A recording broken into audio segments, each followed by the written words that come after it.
Puan Zubaidah yang merupakan seorang warga negara Malaysia daripada Kelantan yang anaknya kedua-dua lahir di Malaysia tetapi hingga hari ini mempunyai masalah untuk mendapatkan MyKad. Untuk maklumat, format untuk nak jadi warga negara Malaysia, kalau sebelum 1957, kewarganegaraan tu berlaku secara automatik.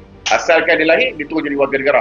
Selepas tahun 1957, untuk jadi warga negara Malaysia, syaratnya adalah kalau ibunya warga negara ataupun mustaqim tetap, automatik anak dia jadi warga negara lah kalau lahir di Malaysia.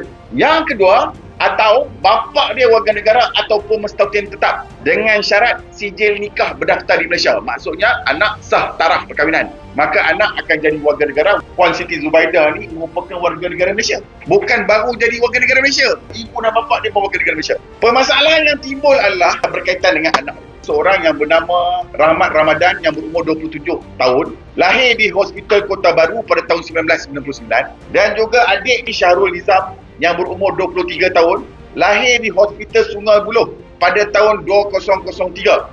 Kedua-duanya datang daripada perut ibu warga negara, mempunyai sijil kelahiran di Malaysia. Tetapi pada tahun 2004, anak ini dibawa oleh suaminya yang merupakan warga negara Indonesia. Bapa dia warga negara Indonesia. Bawa keluar ke Jambi, Kerinci.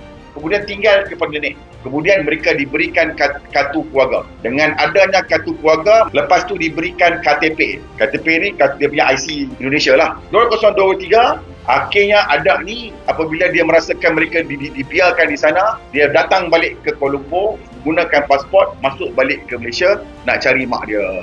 Setelah itu, maknya pembawa pergi ke JPN untuk mendaftar lewat kad andalan. Proses tu berlaku, ada banyak dokumen yang diminta. Salah satu daripada permintaan daripada JPN adalah untuk mengesahkan hubungan di antara ibu dan anak ni melalui ujian DNA.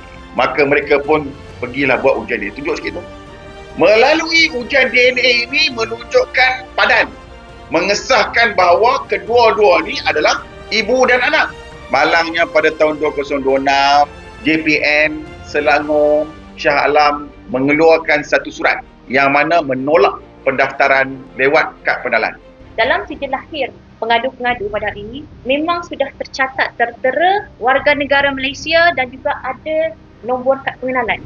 So sekiranya alasan-alasan penolakan daripada JPN itu atas ketidakselarasan butir-butir maklumat dengan sijil lahir dan juga pasport, kita kena lihat mereka membuat KTP berasaskan kartu keluarga. Kartu keluarga pula dibuat tanpa sebarang dokumen asal individu-individu ini, kerana mereka dibawa keluar ke Malaysia pada tahun 2004 ketika masih kecil tanpa dibawa sebarang sijil lahir. Isu kewarganegaraan ini perlu dinilai berdasarkan keseluruhan fakta, elemen jus soli, tempat lahir, dan jus sanguinis iaitu keturunan biologikal serta bukti berkaitan dengan pertalian darah. Yang mana elemen-elemen ini juga telah pun dipenuhi. Yang mana fakta-fakta kes, ujian DNA pun telah dibuat. Tetapi masih lagi ditolak. Anak saya masa tahun 2004 dibawa lari oleh bapa beliau lah, lari ke Indonesia. Ada komunikasi tak dengan anak? Sudah besar baru berhubung lah dengan dia kan. WhatsApp lah, Facebook. Bila besar dia cari saya lah 2023. Dia baru jumpa saya lah.